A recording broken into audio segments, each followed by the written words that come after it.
I-flash niya na. Okay? So, never po ninyo, ablihin ninyo sa John chapter 13. John 13 verse 33 to 38. So, katawa na po sa King James Version. Ang gingon din sa King James Version. Mag-una ko sa 33, no? Padulong siya sa 38. Kung may baan ninyo, next na apilan na to ding 33 last Wednesday. Pero ingon ni Jesus din sa 33, "Little children, yet a little while I am with you. You shall seek me, and as I said unto the Jews, where I go, you cannot come. So now I say to you, that a new commandment I give unto you, that you love one another, as I have loved you, and that you also love one another. By this shall all men know that you are my disciples, if you have love one to another." Simon Peter said unto him, "Lord, where you go?" Jesus answered him, "Where I go, you cannot follow me now, but you shall follow me afterward." Peter said unto him, "Lord, why cannot I follow you now? I will lay down my life for your sake." Jesus answered him, "Will you lay your life for my sake? Verily, verily, I say unto you, the cock shall not crow till you has denied me thrice." Mag-ampo tayo Ginoo, mag-ampo sa imo Lord God, di ikaw makag-istorya karon nga namo Ginoo. Sa imong pulong Lord nga basahon, ikaw Ginoo magapadalangin sa among Ginoo mga kinabuhi pinaagi ni ini nga mapag-umi Ginoo nga encourage me, makabaton mi sa mga pagtulunan Ginoo nga gikan kanimo Lord God. We pray Ginoo imong hawanan among kasing-kasing ang among nauna Ginoo ug among kinabuhi Lord among hatag da kanimo karon Ginoo libre ka nga mamuhat, libre ka nga mo gamit Ginoo sa amo ang tanan nga mga kinabuhi para imong pulong mag-usab ka namo Lord God. We pray nga ikaw maghatag ka namo panabot Ginoo nga gikan kanimo para imong pulong in Lord masabtan namo nga dunay katinawan sa mga kinabuhi. Salamat Lord. We pray Ginoo sa imong balaan nga espiritu sa imong presensya hatag ka namo karon sa gugma kalinaw ug panaghiusa sa among ang prayer meeting. In Jesus name we pray. Amen. Amen. Amen. Tanaw no ang John chapter 13 verses 33 to 38 muning titulan na po committing without understanding. So, kung inyong babasa ang passage ng iso, nagsugod sa 33, si Jesus nag-isgot siya about sa iyang panaw, sa iyang paglakaw. Si Jesus, I will go to a place. Isgot siya about a destination. Nag-isgot si Jesus kung asa siya padulong. Dayon, nag-ask si Peter na, asa makang padulong Lord? Asa man na nga lugar? And then, kita niyo sa verse 37, na si Peter, istorya si Peter sa iyahang support nga mga words doon niya si Jesus na akong iatag, akong kinabuhi sa imo, I will lay down my life sa imo ha. So Peter uttered his vow to lay down his life para sa atong Ginoo. And then sa verse 38, Jesus iyahang giforetold ang iyahang denial ni Peter. So muli hitabo. So Jesus nag-isgot siya about sa iyahang pagpanaw, which is later on, libawan nato sa chapter 14, na si Jesus madto siya sa iyang amahan, which is madto siya sa langit. So muna yung Jesus na, dili pa mo makasunod karon, you cannot follow me now. But later, follow ra gyapon mo. Afterward, mamatay na gyapon mo, follow ra gyapon mo. Pero tarong dili pa. So muna yung committing without understanding. Have you entered a commitment before na wala mo nagpasa-pasa or wala mo nagtanaw-tanaw kung nag-inquire kung unsa pa ni siya nga klase nga commitment? No? Nakasulay da pa mo nakasulay pa mo pirma o kontrata without ining reading all the kaning points sa contract na ingon-ingon na rin nga okay, nagbitaw kang istorya like sa mga joke bitaw nga kung sa inyong mamitingan, kay wala man ko, sa meeting, ibiningan ninyo sa eskwelahan, uyon ko ana, uyon. Sige daw, namitingan na mo, ng imong baboy, ihawon. Na uyon ka. Na dili ka uyon dayon. Kay you commit a vow or commit a statement, nagbitaw kag statement without really understanding unsa gyud ang pasabot ato imong gipangistorya. So pataka kag sulod ani yung bata gisugo siya pagpalit dito tuyo og suka.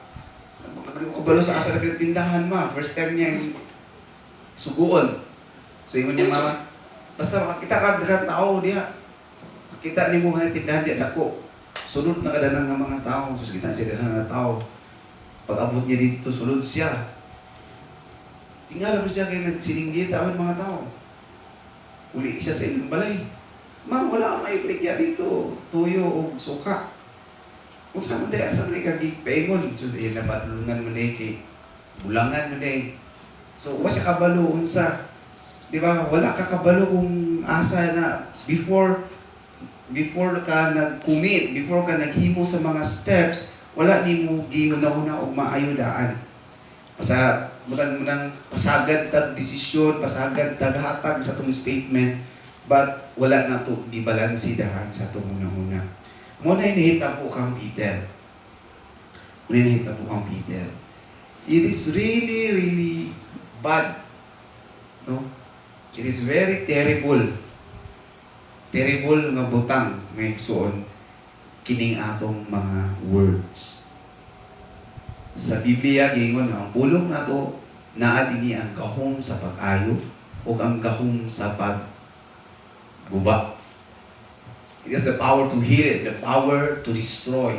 And ingon si James ang atong mga pinulungan makasunog siya sa usa ka lasang. Para siya kalayo nga gamay nga makasunog siya sa usa ka lasang. That is why Jesus iyang gibadlong si Peter. Iyang gifurtod nga dili pagani magtuktukaw ko manok kay katulo na unimo gilimod. So samtang kita magistorya ta pataka lang without really understanding kung unsa gyud ang atong gapanggawas sa atong bakbak. Sa Leviticus, sunod aliyog ko. Leviticus chapter 5 verses 4 to 5. Makita ninyo tanawa that a person sins by pronouncing an oath unaware.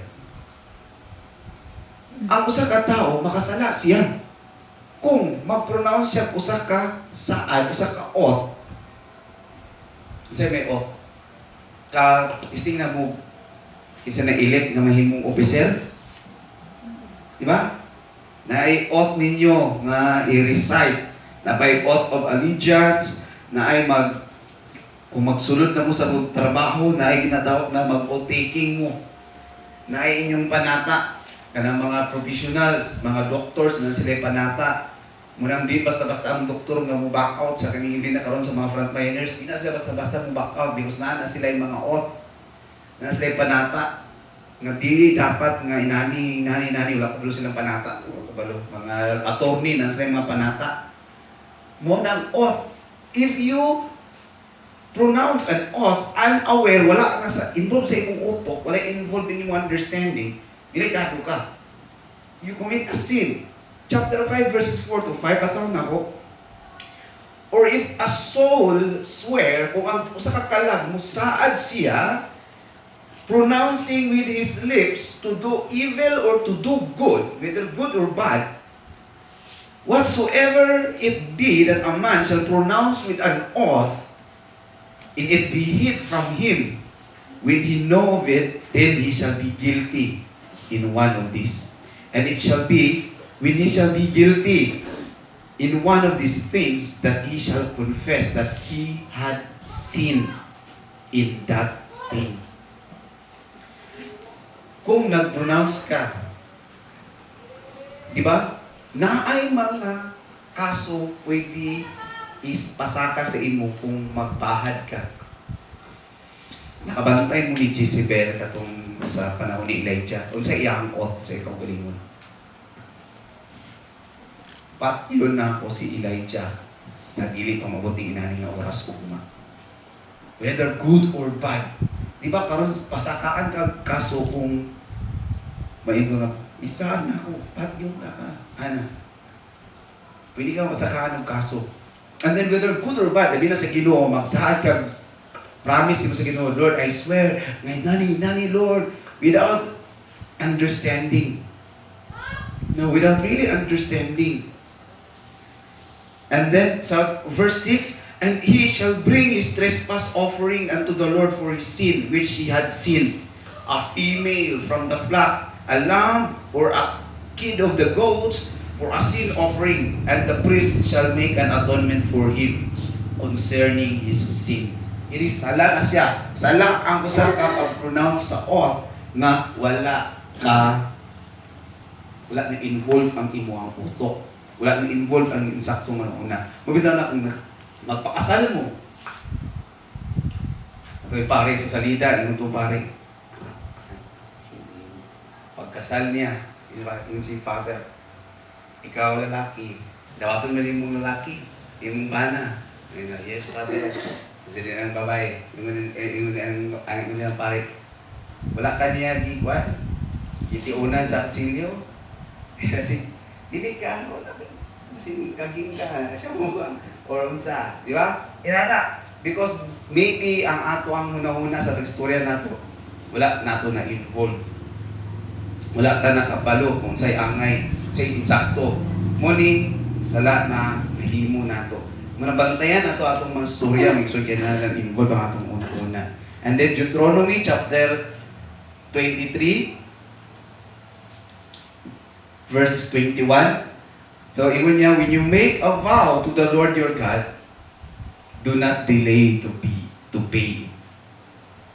Kung naa kay saad sa Ginoo, ayaw yun, say a word na delay. Ayaw lang ana. Ayaw lang ana sa imuang pagbayad. Sa di bayad, bali nga bayad. Because ang mga oath nila sa una, sa aran ako nga maghatag ko inani-inana, isaad na ako nga mag-inani-inani, kinahanglan, imo gyud siyang himuon. Do not delay. When you make a vow, do not delay to pay. Okay? So, bantayan na to. Ato ang mga vows sa Ginoo. And then, ang sunod na slide is the word of honor. The word of honor. Matthew chapter 5 verse 37 o ang James chapter 5 verse 12. Tanaw na to ang Matthew chapter 5 verse 37. Tanawa sa Matthew Pigsuon, si Jesus ang nagisgot ani, and then gikot ni James pag-abot sa iyang napod nga book. Nakatpon si James o inani usa ka importante mga igsoon nga mga bawa nato ni. Verse 37, nag-ingon si Jesus dinhi. But let your communication be yes, kini yes yun. And no, no. For whatsoever is more than this, cometh of devil. So munang dapat dili ka mo balik sa imong istorya. Kung mayon ka nga yes, yes. Kung mayon ka nga no, no.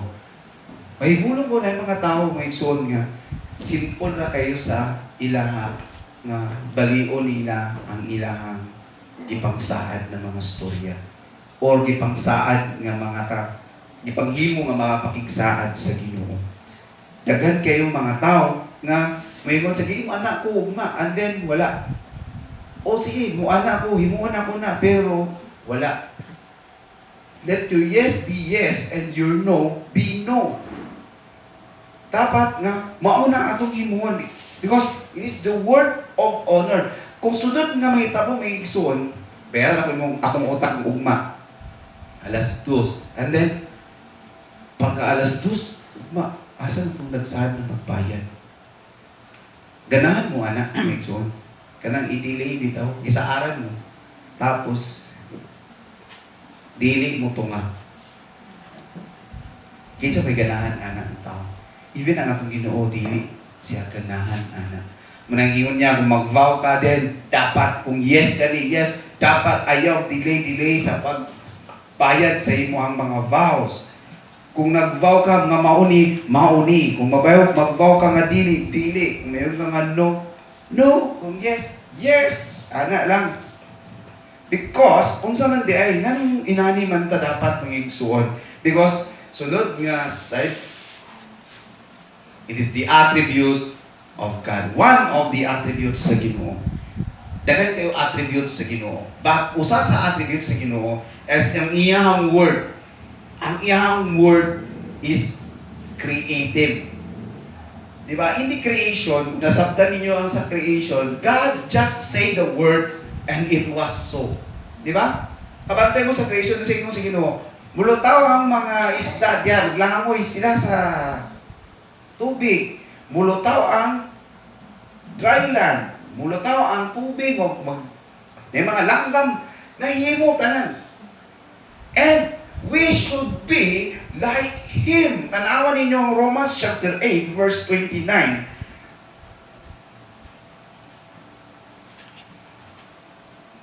Ang gingon sa Romans 8, verse 29, that for whom He did foreknow, He also did predestinate to be conformed to the image of His Son, that He might be the firstborn among many brethren. Kasi pasabot nga ni may igsuon. Si Jesus ang atong firstborn, kita ang iyahang mga kumbaga sa kaning mabaw-mabaw nga pagka-storya. Kita ang iyang mga manghud ng mga anak. Yung sa inyo niya, to conform, to be conformed to the image of His Son. Mahimong parehas sa iyang anak. Unsa ang atong Lord, si Jesus, unsa siya, Dios siya. And then, unsa iyang gihimo. Iyang word nga, anha, dili. Kung pag-ingon niya nga maluwas ka sa atong pagtuo sa iya, maluwas ta, makabatong ka kinabi, walay katapusan, makabatong kita. Kay iya ka ng pulong. And we should be like Him. When we utter words, ngunit ni Jesus, no? Ayaw pag si yaw-yaw diya Pedro, kasala ka na. It comes of the devil. Taka ka. No, we should be like Him. Siya ang atong pattern. Siya ang model. So kinahanglan nga ato siyang awaton. Ang uban ng mga tao, awaton naman siya, magpataas ng buhok, sali na, magpabangas, magpalansang ko sa krus. Pagkalansan, pagkauma, naog ka diya, panamatay. Diba? Daghan yung anak nga, awat yung si Jesus. Dili na, literal. Ang image ni Jesus, pagmengon siya nga, muadto ko. Pagmengon sa oras, ayaw katag sa oras. Kung dili ka sure sa oras, kasi muadto ko, basta muadto ko. Kasi yung oras, di ka sure kung saan ka makakaabot, between ani na lang nga oras. Pasta dili lang ni mo siya tawag gani, mamansahan ng imo ang word of honor. Muna ngayon kung kana nga adlaw. One time na, kung yun ko kay Nay nagsadya ko na, wala man. But still, it is a process na kailangan na mahimo nato na. Because we should be like Him sa ato ang pulong po. Sunod, thoughtless word. Or thoughtless na mga words. Kasi thoughtless words, nonsense? No. Ang thoughtless words, tanang words, nagagawa sa imong baba, nga wala ni mo huna-hunaa. Kada bitaw, nakatulog ka sa imong ginasulti. Kabalo ka sa imong ginasulti, kana siya. We should practice. Kini nga ito i-practice, thought over words.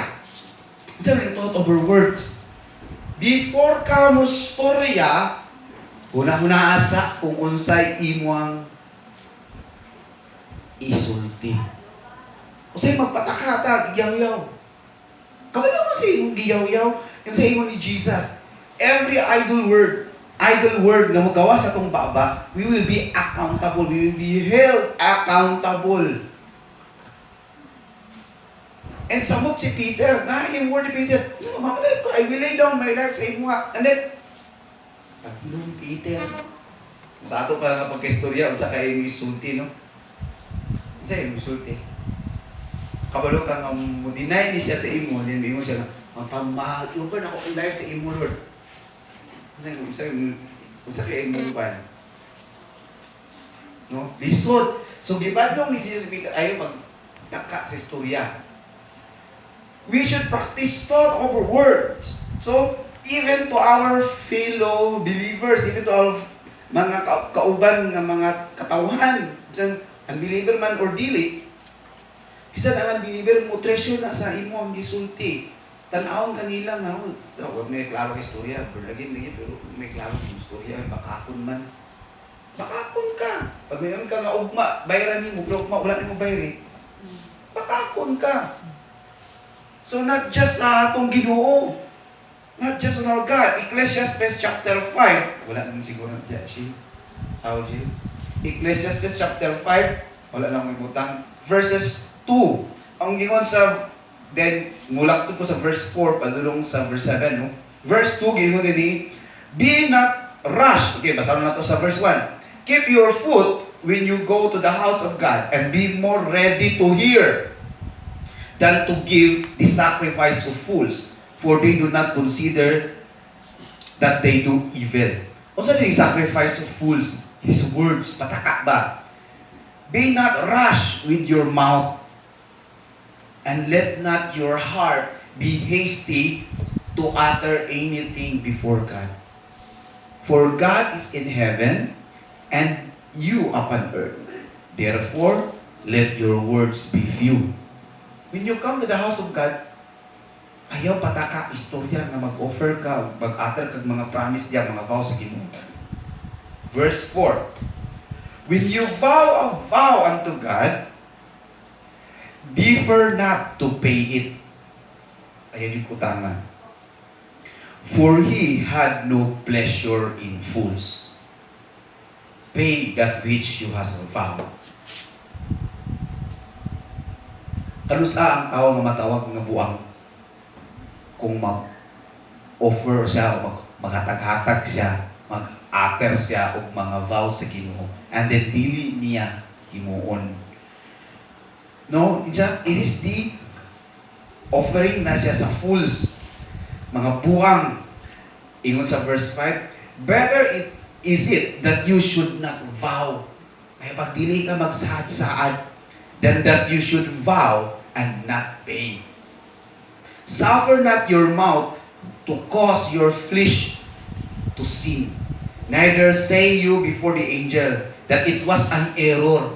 Baktion mo, ay, sayop dito. Bagay mo anak. Sayop dito, Lord. Sayop, kajut lang, sayop dito. Wherefore should God be angry at your voice and destroy the work of your hands? Sometimes ang atong kabutang sa atong kinabuhi ng igsoon, unang galisod ta, it is because wala ta naghatag or wala ta nagbayad sa atong mga vows sa Ginoo. God is angry at your voice and destroy the work of your hands. For in the multitude of dreams and many words, there are also diverse vanities. But fear you God. So kadaghan sa mga damgo, sa kadaghan sa mga pulong, daghan sa kayo mga walay pulos. There are so diverse vanities po na. Dagan nonsense. Morning bantayan nato.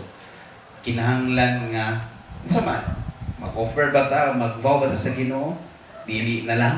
You know, we can vow.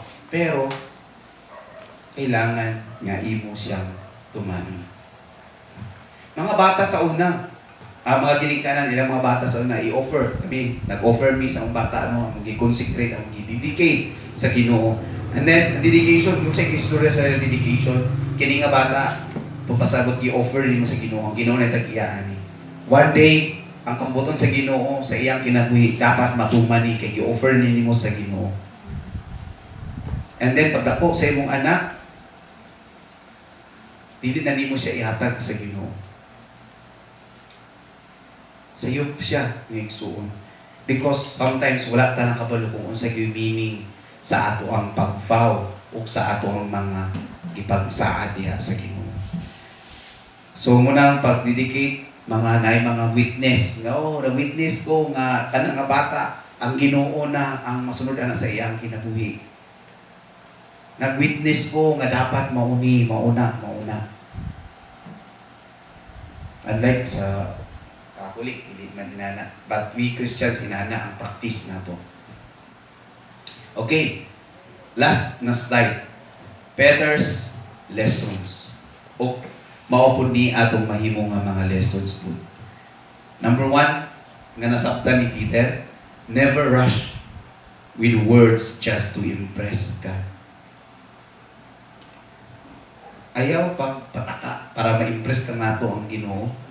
Para ma-impress itong Ginoo. Dito-dito lang tayo istorya. Lord, yatag na ako sa imo nga akong Lord, bandi. May wali, pag magwali, nagwali siya. Giving wali. Ano din ng wali.